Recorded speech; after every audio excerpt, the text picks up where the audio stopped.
I went through my late father's filing cabinet on a Sunday afternoon, and that's when I found the life insurance policy. The payout was $1.3 million. My name wasn't on it anymore. My father had died 11 weeks earlier. A stroke quiet and fast, the way he had always moved through the world.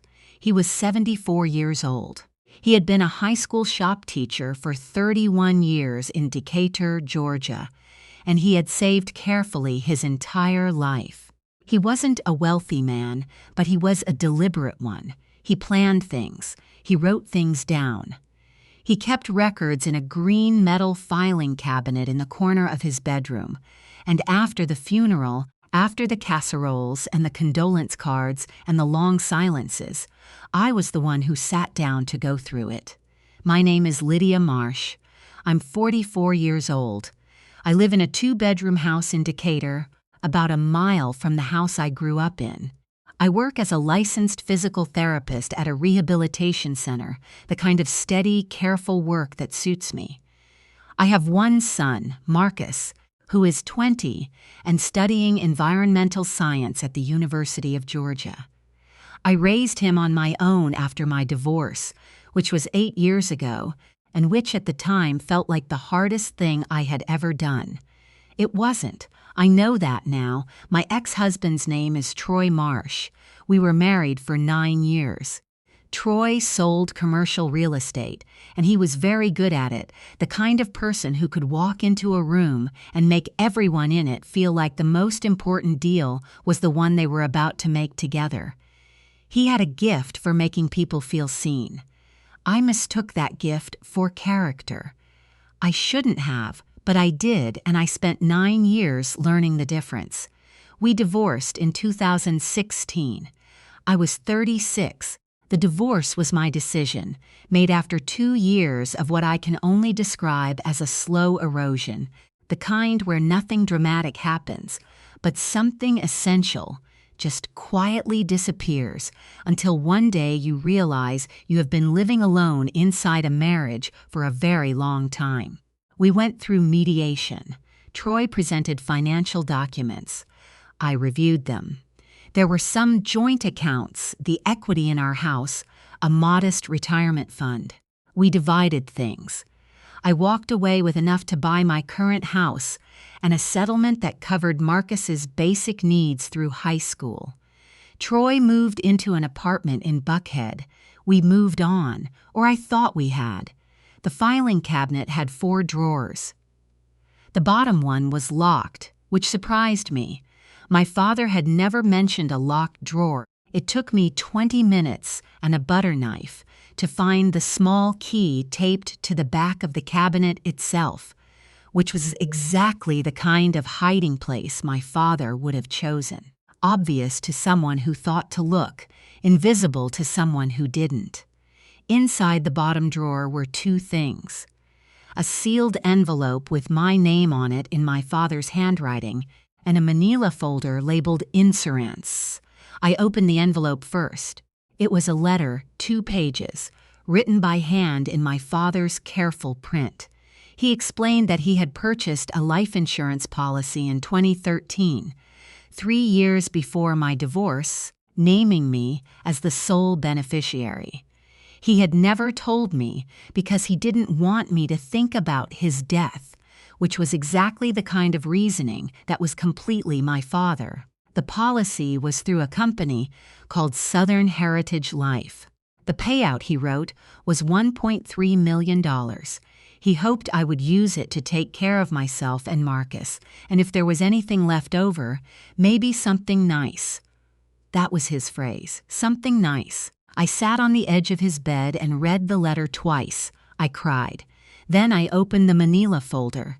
The policy document was there, a copy folded along old creases.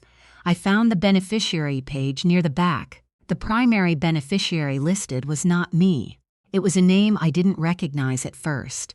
Coastal Meridian Holdings, LLC. I read it 3 times. I turned the page over as if there might be something on the back. There wasn't.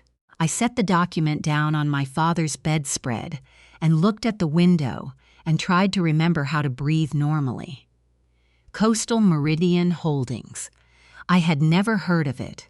My father had never mentioned it. He was a shop teacher. He didn't have an LLC. He didn't have business partners. He had a filing cabinet and a green garden hose and a coffee maker he'd owned since 1997. I took the folder home with me that night. I sat at my kitchen table with a glass of water I didn't drink and read the full policy document 3 times, slowly, so the way I read anything that matters. The policy had been issued in November 2013. The original beneficiary designation, confirmed by a handwritten form dated the same month, listed me, Lydia Ann Marsh, as primary beneficiary and Marcus James Marsh as contingent beneficiary. There was a second form in the folder, a beneficiary change form dated March 2015, signed with my father's name, changing the primary beneficiary to Coastal Meridian Holdings, LLC. My father's signature on that form was not my father's signature. I am not a handwriting expert, but I am his daughter. I watched him sign report cards and permission slips, and birthday cards for 44 years. The signature on that change form had the right letters in roughly the right order and nothing else. It was a copy of a copy, the kind of thing you produce when you've practiced something briefly and assumed no one would look closely. I called the insurance company the next morning. I gave them my father's name, his policy number, my name. The representative confirmed that the policy existed, that the insured had passed away, and that the current beneficiary on file was Coastal Meridian Holdings, LLC. The claim had not yet been filed. When I asked who had registered Coastal Meridian Holdings as the beneficiary, she said she could not share that information directly, but that I could submit a formal records request or work through an attorney. I thanked her and hung up. I sat in my car in my own driveway for a long time. It was a Tuesday morning in April. The dogwoods in my neighbor's yard were blooming, pink and white, and the light was that particular soft gold that Georgia does in spring before everything gets heavy with heat. Everything was perfectly ordinary, except for the thing sitting in the center of my chest like a closed fist. Someone had forged my father's signature to redirect $1.3 million away from me and Marcus. I didn't know yet who had done it, but I want to be honest about something. The thought that came to me, sitting in that car in that ordinary morning light, was not a question. It was a recognition. The name that surfaced was Troy's, not because I had proof, not yet, but because I had spent 9 years married to a man who was very good at making arrangements, who understood that money moved through structures, not people, who had, during our marriage, occasionally mentioned LLC formations and asset holding companies, the way other people mention the weather, casually, fluently, as if these were unremarkable facts of daily life. I had not thought much about it then. I was thinking about it now. The attorney I found was named Patricia Ossie. She had 17 years in estate litigation and financial fraud cases, an office in Midtown Atlanta that was clean and spare in the way that signals competence rather than performance, and a reputation I found through a colleague at the rehab center whose mother had dealt with a contested estate the year before. She described Patricia as the kind of attorney who doesn't get rattled. That was the description I needed. I called her on a Wednesday. By Friday, I was sitting across from her in a low chair, sliding a folder across her desk. The insurance policy, the letter from my father, the beneficiary change form, and a 2-page timeline I had typed the night before. Because writing things in order helps me think. Patricia read everything without speaking. She had a stillness to her that didn't feel like disinterest, more like someone who had trained themselves to receive information before forming a response. When she finished, she set the papers on her desk and looked at me directly. "The signature discrepancy," she said, "is the center of this. If we can establish that the beneficiary change form was forged, the original designation stands, and the proceeds come to you as primary beneficiary. Can we establish it? That depends on what the insurance records show and whether the LLC has a paper trail we can connect to a specific person." She paused. "Do you have a theory about who filed the change?" I told her about Troy. I told her about the LLC language, about the way he'd talked about corporate structures during our marriage. I told her I didn't have proof. "That's what we're going to look for," she said. She filed a formal records request with Southern Heritage Life that same week. I went back to my routine: work, home, phone calls with Marcus. I ran 3 miles on Tuesday and Thursday mornings the way I always did. I made dinner. I slept mostly. I was good at maintaining a surface that looked like ordinary life. I had been doing it for years. It was about 2 weeks after I retained Patricia that the first signal came. It was small.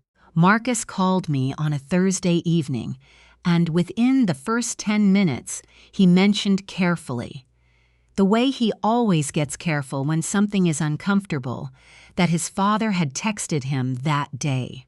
Out of nowhere, he said, asking how things were going, asking specifically if you'd been dealing with any of Grandpa's estate stuff, whether anything had come up. I kept my voice even.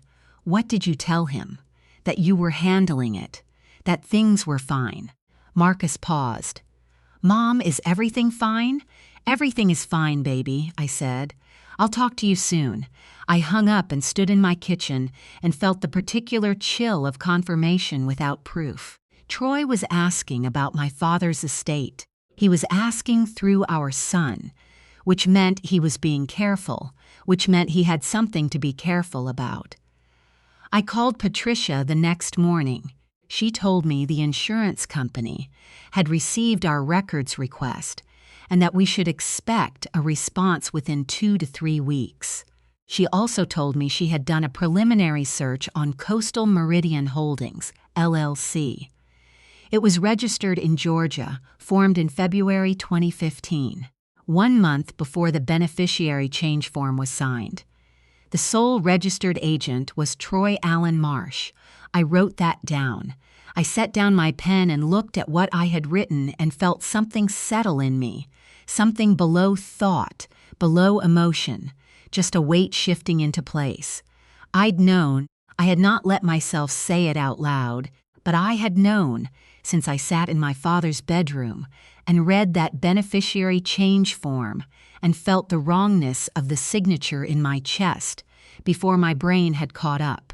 He had formed a company 1 month before forging my father's signature and used that company to reroute a $1.3 million life insurance payout. My father had died not knowing, and Troy had waited quietly for the claim to be filed, except I had found the letter first. The documents arrived from Southern Heritage Life on a gray Thursday morning, sent as a secured file to Patricia's office.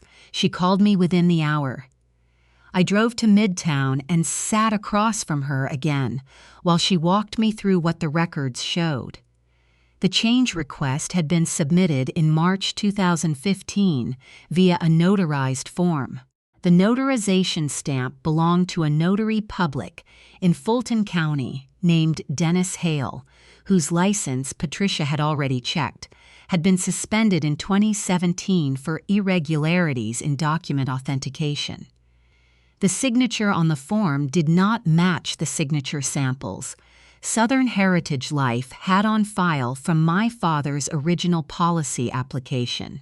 Their own compliance team, reviewing the samples at Patricia's request, had flagged the inconsistency. Furthermore, the form had been submitted not in person but by mail from a P.O. box in Atlanta that was no longer active. Patricia had traced the P.O. box registration. It had been opened in January 2015 in the name of Coastal Meridian Holdings, LLC, 2 months before the beneficiary change forms was sent. The structure was clear. Troy had formed the LLC, opened a P.O. box under the LLC's name, used a compromised notary to authenticate a forged signature, and mailed the change form to reroute my father's insurance payout. He had done all of this in 2015, during our marriage, without my knowledge, using my father as the vehicle. I looked at the documents for a long time. Outside Patricia's window, Atlanta was moving through its morning. Traffic, glass towers, the ordinary machinery of a city going about its business. "Is this enough?" I asked. Patricia slid the folder across the desk to me. "This," she said, "is more than enough." I authorized her to proceed with full litigation. As I signed my name, I thought about the forged version of my father's name on that change form. Someone had sat down and carefully rendered the shape of his handwriting. Someone had practiced it, or perhaps hadn't even bothered to practice, had simply approximated it, and assumed that a retired shop teacher's life insurance policy was not the kind of thing anyone would examine too closely. He had been wrong about that. Within 2 weeks of my authorization, Patricia had filed a motion to freeze the LLC's assets pending litigation, submitted a fraud complaint to the Georgia Insurance Commissioner's office, and notified Troy's attorney, a man named Bruce Calloway, who Patricia described without expression as someone who becomes cooperative when the facts are not in his client's favor. I went home. I went to work. I told myself I was ready for what came next. I was not entirely ready. It was a Saturday afternoon, about 10 days after Bruce Calloway had been notified, when Troy called me directly. It was the first time we had spoken in almost 2 years. His number was still in my phone. I looked at it through 3 rings, then picked up. Lydia. His voice was the same, warm, unhurried, the voice of a man who had never needed to rush, because things had always arranged themselves in his favor. "I think we should talk." "Everything goes through Patricia Osei," I said. "She's my attorney of record. I'd rather handle this between us." He paused. "This is getting complicated in ways that don't need to be complicated." "Nothing about this is complicated," I said. "The documentation is complicated. The intent is very clear." There was a shift in his voice. "Just enough." "Lydia, there are things about your father's financial situation that you don't fully understand. He had debts. He had arrangements. The policy was part of a larger structure that he agreed to, and if you push this, things are going to come out that you won't be able to put back. My father did not agree to anything," I said. My voice was steady. I surprised myself. His voice dropped, the warmth gone. "You don't want to do this. I have documentation. I have people who will support my account of events." "Good night, Troy," I said. I hung up. I stood at my kitchen window for a while. The yard was quiet. The maple Marcus had planted with my father when he was 7 years old was putting out new leaves, small and bright green, the color of things just beginning. Fear, yes, real, specific fear. Not of Troy exactly, but of the shape of what he was willing to do. He had called my dead father's memory into question.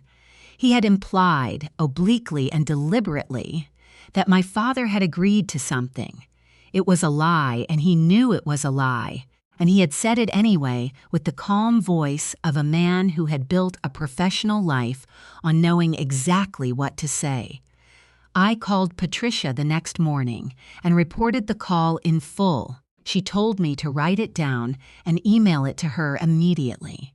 She also told me that his mention of fabricated documentation was relevant and that I should keep a record of every contact from him or anyone connected to him. The following week, I came home from work to find a car I didn't recognize parked in front of my house, a silver BMW recently washed. A man I didn't know was sitting on my front steps. He stood when I got out of my car. He was perhaps 50, well-dressed in the particular way of someone trying to project informality while being formal. He introduced himself as Kevin Marsh, Troy's older brother. "I want to be clear about something," Kevin said. "Troy doesn't know I'm here. I came because what he did isn't right, and I've been saying that for years, and I'm tired of staying quiet about it." I stood at the bottom of my steps and looked at him. I didn't invite him in. He told me that he had known about the LLC since 2015, that Troy had told him it was a legitimate estate planning arrangement with my father's knowledge and consent, that he had believed it at the time, that after my father's death, Troy had pressured him to sign a statement confirming that my father had verbally consented to the arrangement, that Kevin had refused, and that Troy had stopped speaking to him 3 weeks ago. I listened to all of it. I told him that if he was willing to provide a written statement to my attorney, she would be in touch. I gave him Patricia's card. He took it. He left. I went inside, locked the door, and called Patricia. "This is significant," she said when I finished. "A witness with direct knowledge who has already refused to provide false testimony, that changes the landscape considerably. Can we trust him? We can subpoena him," she said, "which means we don't have to trust him. We just need his testimony on the record." Kevin Marsh gave a sworn statement 2 weeks later. He stated that Troy had described the Coastal Meridian Holdings LLC as designed to hold insurance proceeds, and that Troy had explicitly told him in 2015 that, quote, "the paperwork had been handled." Kevin had understood that to mean my father had signed. He later came to believe, after seeing the beneficiary change form himself, that paperwork being handled had meant something different than he'd assumed. The case moved quickly after that. Patricia filed the full fraud complaint with supporting documentation. Troy's attorney, Bruce Calloway, filed 2 motions attempting to delay proceedings. Both were denied.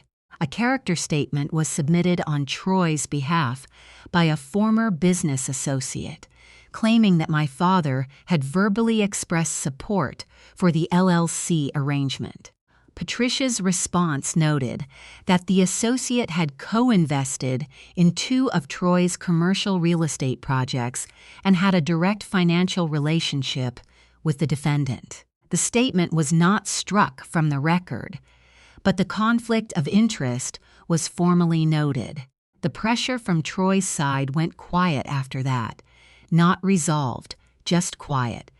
The particular quiet of a side that is running out of moves. My friend Janet Crooms had known me since we were in our 20s. 2 young women sharing an apartment in Grant Park and splitting the cost of a used couch. She was an ER nurse, and she had the dry, particular humor of someone who dealt with crises for a living and had decided long ago that the only sane response to most of life's catastrophes was a certain kind of exhausted amusement. I had finally told her everything the week after Troy's phone call over takeout Thai at her kitchen table. She listened to the whole story without interrupting. Then she put down her fork and said, "He forged your dead father's signature while you were still married to him." "Yes." "And the LLC was formed while you were married." "Yes, so he was planning this during your marriage. That's what the timeline shows." She shook her head slowly. "Lydia, that means the whole time he was telling the mediator he'd put all his assets on the table, he was also waiting for your father to die." I hadn't put it in those words, but she wasn't wrong. The LLC had been formed in February 2015. Our divorce had been finalized in September 2016. He had been holding this the entire time. Janet became my anchor through everything that followed. When I started second-guessing the cost, the time, the exposure, she was the person who said, bluntly, "This is your father's money. He wrote you a letter. He wanted you and Marcus to have it. That's not complicated. When I woke up at 2 a.m., cycling through worst-case scenarios, I texted her, and she texted back, always, usually something short and useful. She couldn't make it less frightening, but she could make me feel less alone in it, and that turned out to matter more than I'd expected. The mediation session was Troy's idea, or rather Bruce Calloway's. A formal request arrived through Patricia. Troy was proposing a private mediation, outside of court, to resolve the matter before a full trial. Patricia recommended we accept. Mediation was not settlement, she explained. It was an information-gathering opportunity, and given Kevin Marsh's sworn statement and the forensic documentation already in the record, Troy was in a weakening position. Going to mediation now would allow us to see how weakened. The session was held in a conference room in downtown Atlanta on a Wednesday morning. Patricia, myself, Bruce Calloway, and Troy, a neutral mediator, a retired judge named Charles Tran, who sat at the head of the table with the expression of someone who had heard every possible version of every possible dispute and would not be surprised by this one. Troy had dressed carefully. He always did. Navy jacket, open collar, the costume of a man who was confident but approachable. He looked at me when I walked in and gave me a small neutral nod, the nod you give a colleague at a function where you're both being professional. Not warm, not cold. Calibrated. He let Bruce Calloway speak first. Calloway argued that the LLC had been formed as part of a legitimate estate planning conversation that my father had participated in, that the beneficiary change had been handled through proper channels, and that my interpretation of the signature discrepancy reflected grief rather than evidence. Grief rather than evidence. I remember that phrase specifically because it was so precisely chosen. It was designed to make me feel like the kind of woman who couldn't distinguish between what she felt and what was real. Charles Tran asked Calloway to clarify what proper channels meant, given that the notary involved had had his license suspended for authentication irregularities. Calloway's answer took some time to not answer the question. Patricia then laid out our position. The timeline of the LLC formation, the forged signature established by Southern Heritage Life's own compliance team, Kevin Marsh's sworn statement, and the suspended notary. She spoke for 8 minutes, concisely, and then stopped. Charles Tran looked at Troy. He asked Troy directly whether he had been present when my father signed the beneficiary change form. Troy said that the arrangements had been handled through his office and that he had not personally been present. Charles Tran asked who in his office had been present. Troy said he would need to consult his records. There was a silence in the room. I watched Troy in that silence. For 22 years, across 9 years of marriage and 13 years of knowing him before that, I had watched this man work a room. I had watched him adjust, pivot, redirect, make every conversation feel like it was moving towards something good for everyone involved. He was doing it now, or trying to. But the room wasn't moving. The silence wasn't filling. I asked one question. I asked it quietly, without preamble. "Troy," I said, "my father kept a letter in a locked drawer explaining the life insurance policy. He wrote that he had never told me about it because he didn't want me thinking about his death. If he had agreed to change the beneficiary, why didn't he tell me?" Troy looked at the table. He didn't answer. I want to say that moment felt triumphant. It didn't. It felt like looking at something very clearly for the first time and finding it smaller than you expected. Not satisfying, just true. Calloway attempted to redirect. Charles Tran let him, briefly, and then ended the session, citing irreconcilable evidentiary positions and recommending that the matter proceed to formal litigation. Outside on the street, Atlanta in its mid-morning rush, Patricia walked beside me to the parking deck without speaking. Then she said, "He's going to try to settle before trial." "How much?" She considered. "Enough to make it tempting. Not enough to make it right." She was correct. The offer came 10 days later, formal and in writing through Bruce Calloway's office. Troy would acknowledge that the LLC structure had been established without my father's properly documented consent. He would agree to a payment of $400,000, a release of all current and future claims related to the policy, and a mutual non-disclosure agreement. The remaining $900,000, plus whatever interest had accrued in the LLC's account, would revert to his control, $400,000. I sat with that number. I tried to be honest with myself about it. I thought about paying off the last 9 years of my mortgage. I thought about Marcus's student loans. I thought about what $400,000 would mean to my actual daily life, to the life I had been building quietly and carefully on a physical therapist's salary for 8 years. And then I thought about my father's handwriting on that letter. Something nice. I thought about the signature on the change form that wasn't his. I thought about the fact that Troy had looked at my aging father, at his careful savings and his deliberate planning, and had decided to use both of them. I called Patricia. "No," I said, "just that. No." "Understood," she said. "We proceed." The trial was scheduled before a Fulton County Superior Court judge named the Honorable Sandra Beaumont, a compact woman in her late 50s with a reputation for precision and a specific impatience with testimony she considered imprecise. Patricia had told me to expect Troy's team to lean heavily on the verbal consent argument and to challenge the signature analysis. She said they would attempt to paint me as a grieving daughter with a financial grievance rather than a fraud with documented evidence. They attempted that. They attempted exactly that.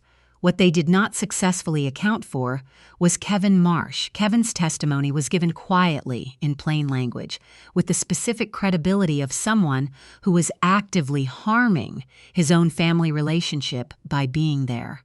He stated what he knew and what he had inferred, distinguished carefully between the two, and confirmed that Troy had explicitly used the phrase, "the paperwork had been handled," in a context that Kevin now understood to mean the forgery, not a legitimate signature. Troy's attorney cross-examined Kevin for 35 minutes. Kevin did not waver. The signature analysis was presented by a certified forensic document examiner named Dr. Angela Foss, who testified that the signature on the beneficiary change form showed 11 specific inconsistencies, with the signature samples taken from my father's original policy application and 2 other authenticated documents from the same period. Troy's team had retained their own expert, who testified that the inconsistencies were within the range of natural variation in an older adult signature over time. Judge Beaumont asked him specifically about 4 of the 11 inconsistencies. His explanations became less specific as she worked through the list. On the last day of testimony, Troy was asked directly, under oath, whether he had submitted the beneficiary change form to Southern Heritage Life. He said he had not submitted it personally. He was asked whether anyone acting on his behalf or on behalf of Coastal Meridian Holdings had submitted the form. He said he could not speak to the actions of every person associated with his business activities. Judge Beaumont looked at him for a moment and wrote something down. The ruling came 3 weeks later. Judge Beaumont found that the beneficiary change form submitted to Southern Heritage Life in March 2015 had been executed through fraudulent means that the original beneficiary designation naming me as primary beneficiary was therefore valid and controlling, and that the full policy benefit of $1.3 million, plus applicable interest accrued in the LLC account, was to be released to me as the rightful beneficiary. She referred the matter of the fraudulent notarization and the question of perjured testimony to the Fulton County District Attorney's Office for review. She also awarded attorney's fees. Patricia forwarded me the ruling with no message. I called her immediately. "It's real," she said when she picked up. "The wire transfer will take 10 to 14 business days." I sat in my car in the parking lot of the rehab center on my lunch break and read the ruling on my phone. It was a Tuesday. The azaleas in the hospital's courtyard across the street were in full bloom, pink and furious, the way Georgia azaleas are in May, almost aggressive in their color. I read the ruling twice. Then I put my phone down and looked at the azaleas for a while. It didn't feel like a movie. I want to say that again because I think that's important. It didn't feel like a crescendo. It felt like something settling, like when you've been carrying a piece of furniture across a long room and you finally put it down, and your arms are tired, and the room is quiet, and the furniture is where it belongs. The transfer was confirmed on a Friday morning, $1,312,400 after fees, into an account Patricia had helped me establish. I drove to Janet's apartment after work. She made coffee. I told her the final number. She set down her mug and looked at me across her kitchen table. Then she said, "Your dad would have loved this." I laughed, which was not the response I expected from myself. But she was right. My father would not have been impressed by the money. He would have been impressed by the documents, by the timeline, by the filing cabinet key taped to the back of the cabinet, waiting for someone who thought to look. I did not do anything dramatic with the money in the first days after. The first thing I did was pay off my mortgage. I drove to the bank and processed the payoff in person and sat in the parking lot with the confirmation in my hand and thought about the house, about the Sunday mornings and the maple tree in the backyard and Marcus's childhood bedroom with its faded UGA pennant still on the wall. It was mine, fully, cleanly mine.